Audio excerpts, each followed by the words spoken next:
Hello, everyone, and welcome to the Cod Cabin, your one-stop shop for everything political and everything Massachusetts. I'm Jack Leary, and I'm joined by Adam Bass, Jesse Hahn, Logan, and special guest Ben Sigel, who is running as a Democrat for Massachusetts' 4th Congressional District. Ben, it's great to have you here today.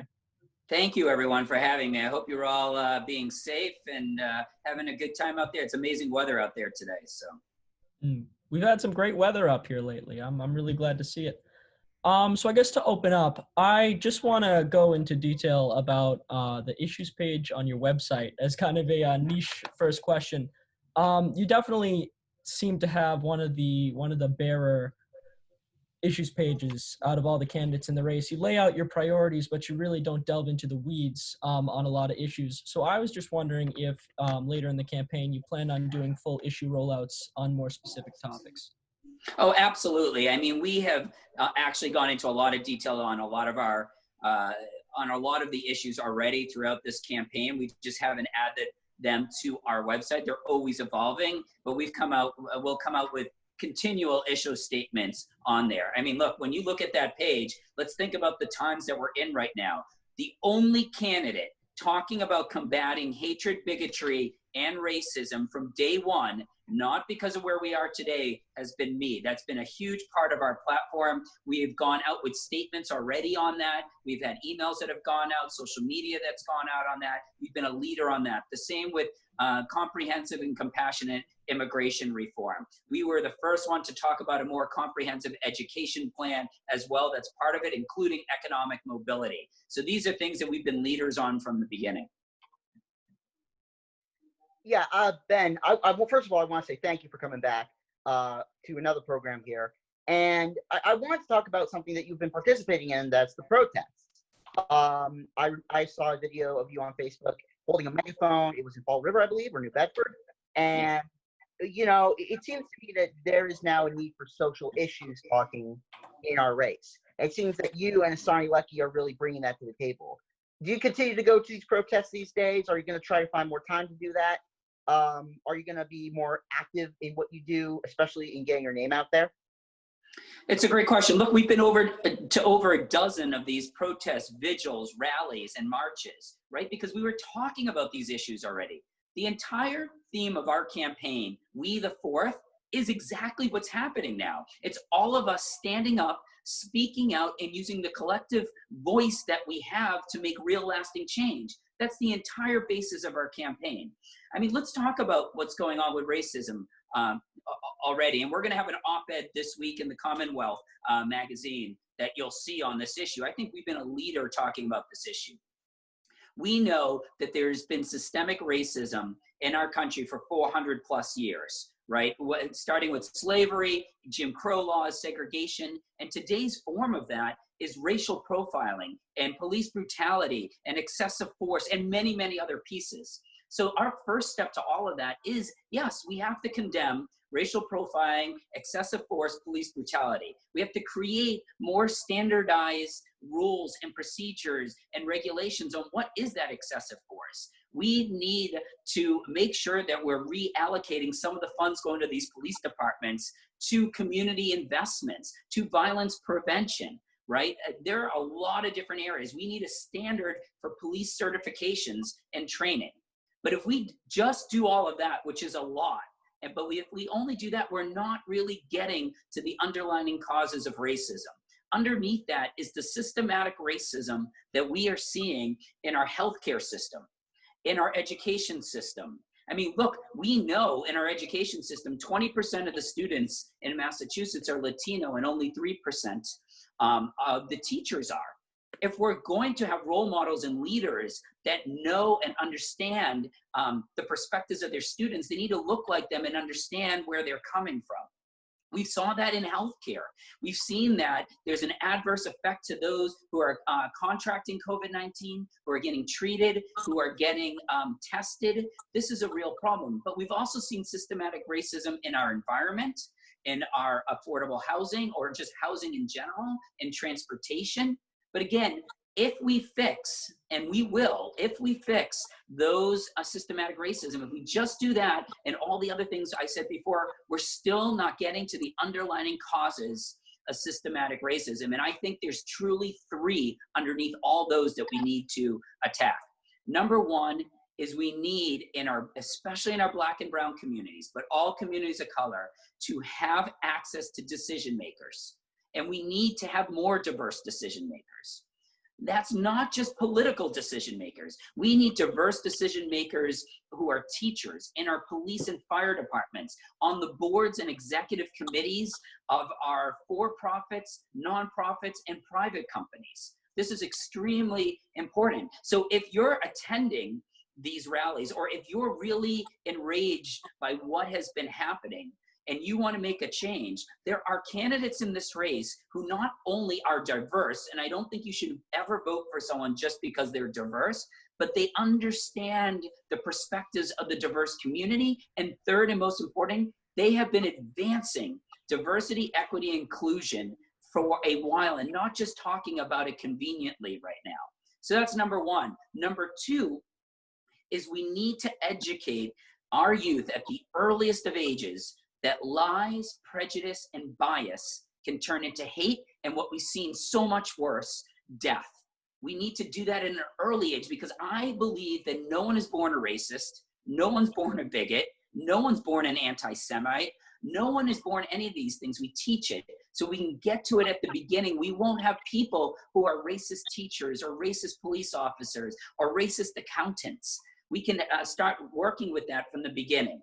I also think we need to teach cultural competency and explicit and implicit bias training to our police officers, our fire departments, first responders, our teachers. We need to start doing that. Finally, we need to work on voting rights. I think all of you guys probably saw the drone footage of Georgia last week on Tuesday. 4 hours in line, and then people wouldn't even be allowed to vote. We need to stop the disenfranchisement of voters, especially and historically disenfranchised groups like the Black and Latino community. We need to eliminate voting purging roles. We need to eliminate partisan gerrymandering. We need to eliminate all barriers to voting, including restrictive voting IDs and barriers to voting early. We need to be able to vote by mail. We need to have automatic voter registration. I mean, these are just a few of the things, but when people can really vote and have the opportunity to vote for people that are going to look out for their interests, then I think we're also going to see change. So to me, we have three different layers we need to hit all together. And let me be very clear, no other candidate is talking about it in this way. No other candidate has actually worked on these issues before. And so I was proud to speak in Fall River about these issues, and I've been proud to walk in over a dozen protests and vigils and rallies across the Fourth. All right, thanks for that answer. We're going to shift gears a little bit to transportation. I know transportation's on the minds of a lot of 4th District voters who have to commute to work in Boston or in other cities. We spoke with Alan Casey the other day. He said he supported subsidized service for the MBTA, and Jake Auchincloss has said that he supports free service, much like Boston City Councilor Michelle Wu. I was wondering where you stand on that, and what you imagine the future of transportation in the 4th District and nationwide would be. Right. So thank you. I think transportation is so important. One, it helps people get from their modes of home and their hubs at home to hubs of where they're working, right? Which allows them to increase their living wage. But transportation, we know, is the majority of the issue when it comes to greenhouse gas emissions. So we can tackle multiple things with transportation in this country if we're combating the climate crisis. What we're not seeing is a lot of talk about the connection between transportation and housing. We need to create transit-oriented communities that have affordable housing, standard rate housing, subsidized housing around transportation hubs. We're starting to talk about it a little bit, but we need to do such a better job. And I am one who am so happy that at least the South Coast Rail seems to be back on tracks, for lack of a better term, in terms of coming to Fall River, right? I mean, we know in Fall River, 20% of the residents don't have a car. Yet it can take them 2 to 3 hours to get into Boston because they don't have high-speed rail. They don't have a bus system that gets them to Boston efficiently. So this is extremely important. Whether it needs to be highly subsidized or free, I actually haven't made a decision on that. I am one who believes, look, on one end, if you have the means to pay for transportation, I think you should. But at the other end, we know how difficult it is to put a system in place that decides who should pay and who shouldn't, and the means testing around that. So I think that's a really complex issue. I think there's certain cities around the country who it's all free and it's worked really well. I could see us doing a combination of that. Free for students and elderly, free for in the inner parts of kind of Boston, but maybe on commuter rails, if you're further out, maybe that's where it would be subsidized a lot more.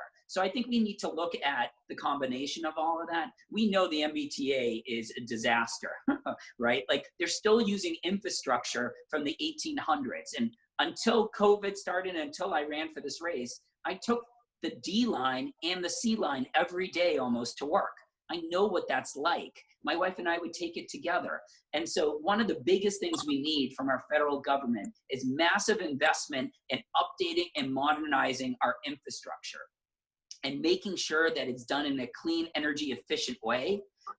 So I think, you know, it's hard to talk about transportation without talking about the environment and housing for me.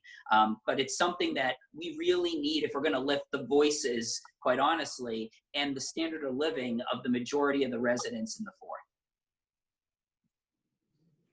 Switching gears again to coronavirus, I'm curious, how do you think Charlie Baker has done handling coronavirus? And do you think we're reopening too quickly in Massachusetts? Thanks, Logan.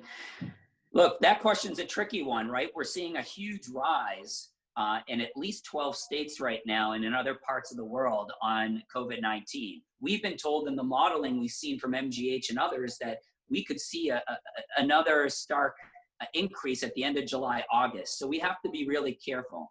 And there's this balance between also trying to find ways that you can open up businesses that have been closed for so long, but do it in a safe social distancing manner. And I think that's hard.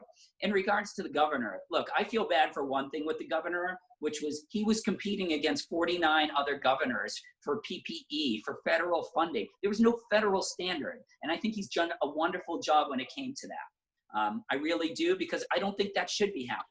Congress and the president should have been able to stand up and say, here are the standards. Here's how we're going to get you PPE equipment. Here's how we're going to get you federal funds. So I think with that, I can understand how difficult it's been. Would I have liked to see him move a little quicker than he has? Not necessarily reopening, but getting information out there? Absolutely. And also protecting the most vulnerable. And for example, there was very little translation into other languages of important information that was coming out in regards to COVID-19. That is something that the governor, I think, should have been a lot quicker on. Finally, El Mundo, the largest Latino kind of newspaper in this area, jumped in and started translating at least into Spanish. But it took way too long for those translations to happen. There was also a lot of confusion around public charge laws, which are federal laws, but the government actually here knew a little bit more and could have actually made things a little more simpler for our undocumented immigrants to know what they could go for and how they could do it. The same came with making sure everyone had healthcare coverage and unemployment assistance. We just needed that information to come out both faster and in far more languages. So I think he could have done a better job with that. I think also, look, we have a huge problem coming forward, which is, you know, people are starting to go back to work. People will see what happens with school, but we don't have the funding for a lot of the cities and towns in the state because they've lost 80% of their revenue. So some of that funding needs to come from the state and a lot of it from the federal government. I would have liked to see a little more leadership on that, especially our Black and Latino businesses, many of which are they're solo proprietors, and so they didn't fall in within the PPP money. They didn't use banks that could be used. They're only one employee and they're not working. They really fell through those cracks. So we need far more investment into them. It's the same with childcare and childcare facilities. If people are starting to go back to work, they need to have the money to pay for childcare. And if they haven't been working for 2 months right now, they don't have that kind of money. And if it's going to be done in a safe way, that means less kids at each of these facilities, so we need more of those. So I think that's also a really important piece. So I would say mixed grades for me on the parts with the governor. A lot of things he's done well, and I think a lot of things he was just slow to getting to. Mm-hmm. Shifting to federal response, do you think that we need a second stimulus package? And if so, what would you want in this package that would be different from the initial one? I do think we need another huge amount from stimulus. Look, I mentioned a couple of these things that I would focus on. First is Black and brown businesses. We need far more, and you can't be a 500-person business and be called small business and be compared to a 2 to 3 person one, right? Shake Shack, Ruth's Chris, they're not the same as your local bookstore. So we need one that just focuses, I think, or more heavily on those small businesses. I mentioned the childcare and childcare facilities. To me, that's a really big one. I think we need money that's going directly to cities and towns for their schools. And in particular, and this is something I think the governor's fell short on too, but he could get help from the federal government, which is 10% of Massachusetts students don't have internet, and almost 20% don't have devices. So the inequality education gap is widening. And so if we're going to stop that, then we need to make sure that those kids have internet and they have devices, and that has to come with more funding. I think unemployment assistance and healthcare coverage for all undocumented immigrants who can't get it now is extremely important and must come from the federal government. We know when one person doesn't have healthcare coverage and gets sick, they're a danger to themselves and their family, but a danger to everyone. So I think we need to hit all of those. Going off of that, I know that President Trump would want to say, oh, it's a blue state, it doesn't matter. So how do we convince, or how would you convince the public or the governor to say, listen, it doesn't matter red or blue, we have to come between those divides? What would be your approach to break through the divide of partisanship for funding and make sure that we get all the funding that we need? Look, the funding piece is not just a partisan divide right now under COVID-19. I think there's a partisan divide with almost everything else, don't get me wrong. But when it comes to COVID-19, it seemed to be all governors were at it on their own, no matter if they were red or blue. So I'm not sure I necessarily agree right now is a partisan divide in terms of federal funding under COVID. But look, like with everything else, you have to build real partnerships when you're working in DC, both within our own party and all the Democrats, but also across the line. And you do that by finding natural connections and finding areas where the constituents in Republican districts have the same needs as our constituents here. Let me give you 2 examples of probably the first 2 things I would do. And actually, it answers also one additional thing for federal funding, and that is we're the only industrialized country in the world not to have paid family and medical leave. That's not a Democrat or Republican issue.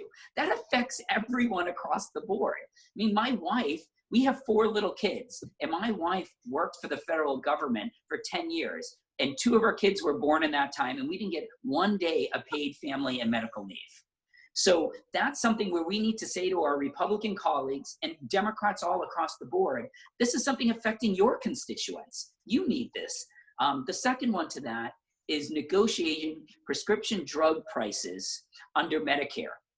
Again, not a Republican or Democrat issue. Some Republicans wouldn't want to deal with this issue, but there are a ton that do. We need to be able to negotiate prescription drug prices. That's going to help all citizens, and there is not one district in the country that doesn't have seniors in it.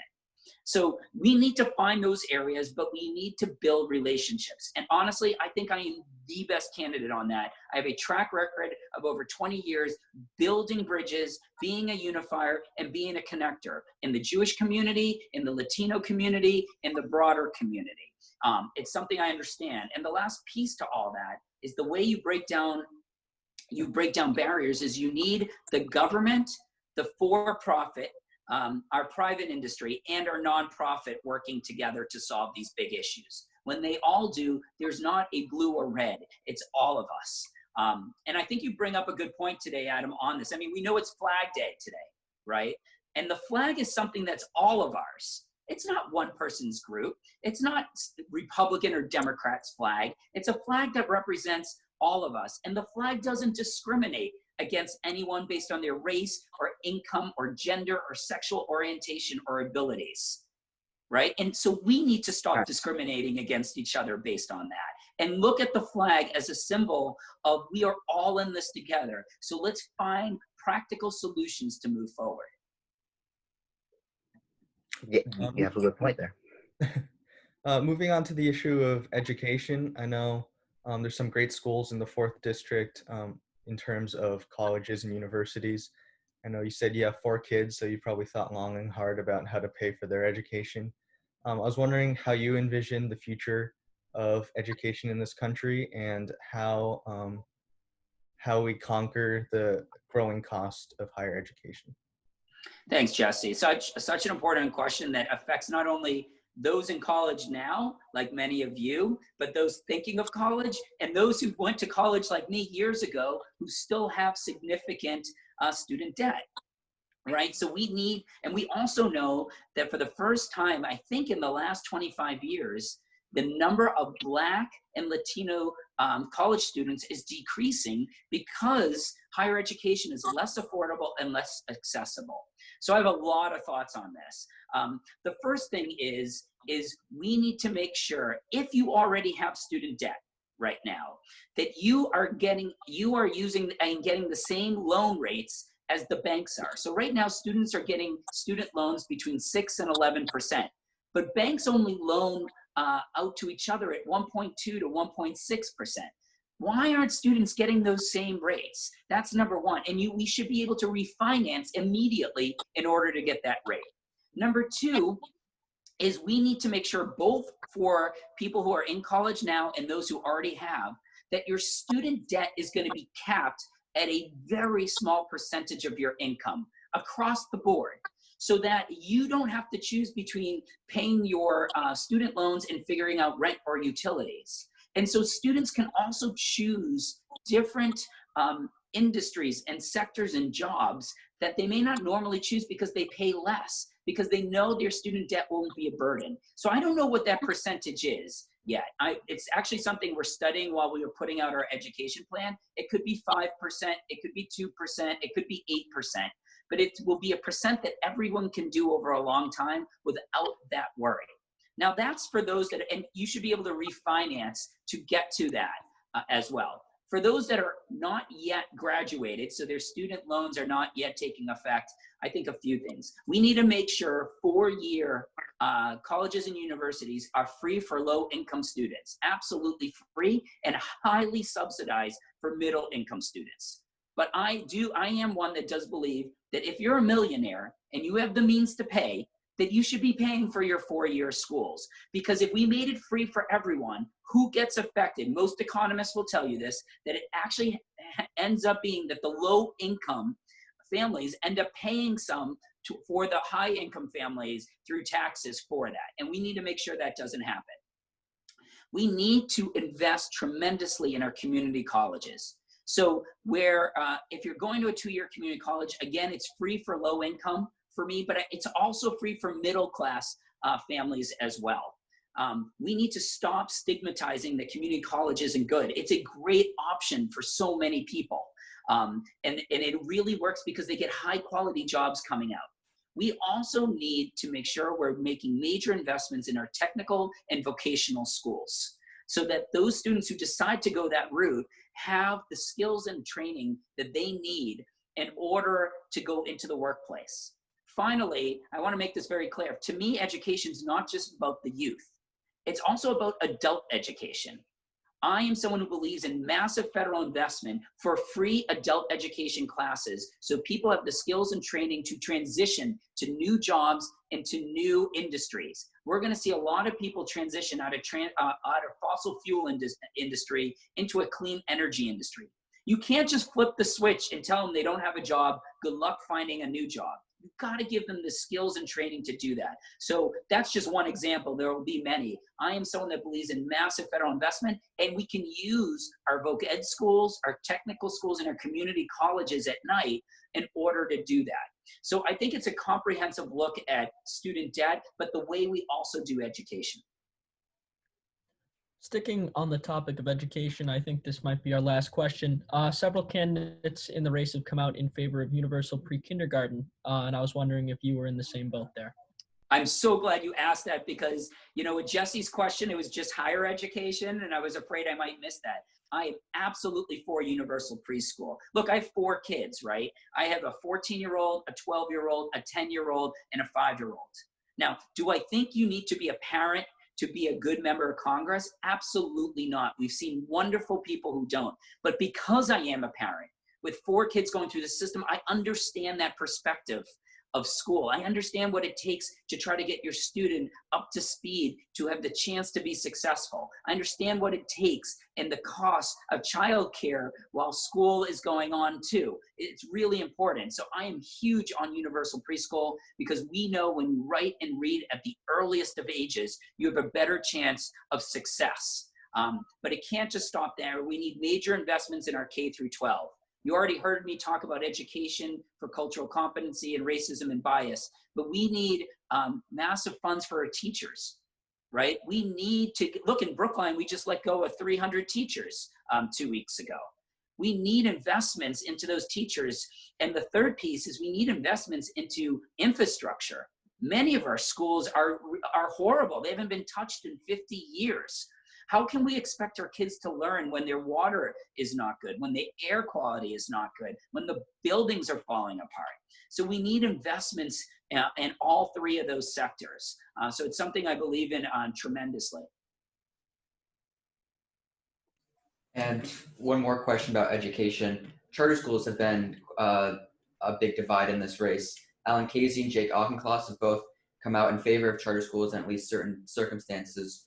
Well, yesterday we just had Dave Cavell on, and he was strongly opposed to charter schools. So I'm wondering, where do you stand on them? So charter schools is a big question, and I'm probably someone in the middle, which doesn't help you guys, but let me explain why that is.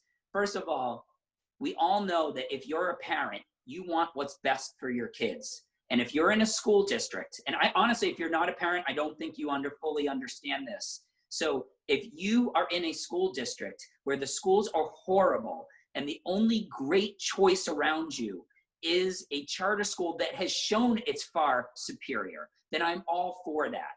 And who am I to tell another parent in that circumstance, you can't have what's best for your child?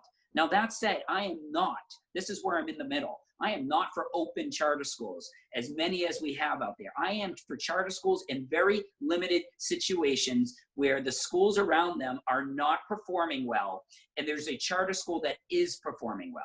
That said, I also think those charter schools have to be held accountable and need to be transparent. Those are 2 things, just like the public schools. I'm not for-profit charter schools, but I have been to several charter schools where the majority of the students are Latino, because I'm the president of the Hispanic National Bar Association in New England. I'd be the first Latino ever elected to Congress from Massachusetts, and this is an important piece for some of those communities because their schools are in districts where the rest of the school options are horrible. Now, let me also be very clear. We should never need charter schools in the first place, right? If we are actually investing in our schools, the teachers, the students, the technology, the infrastructure, then our schools will be so good that there shouldn't be a need for charter schools. I hope we get there. So when I say I'm for charter schools in a limited, specific type of way, it's also for hopefully a limited time period. But we'll see. If they haven't, our systems enough funding into it. So Logan, thank you for that. What I think is honestly a complex question.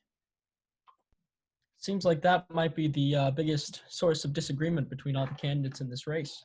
That looks like all the time we have today. This was our 3rd interview in the 4th District Congressional race, and everyone be sure to join us next time with Republican Julie Hall.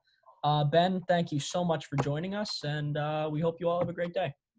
Thank you so much, guys. I really appreciate it. And obviously, if you want to learn more or have any other questions or you like what you heard today, please go to bensigelforcongress.com or follow us on any of our social media handles @Ben Sigel on Instagram and Twitter, and Ben Sigel for Congress on Facebook. Again, I love that you guys are doing this. It's a great podcast, and I love to see that your base is starting to really increase with interest out there, and I hope it continues.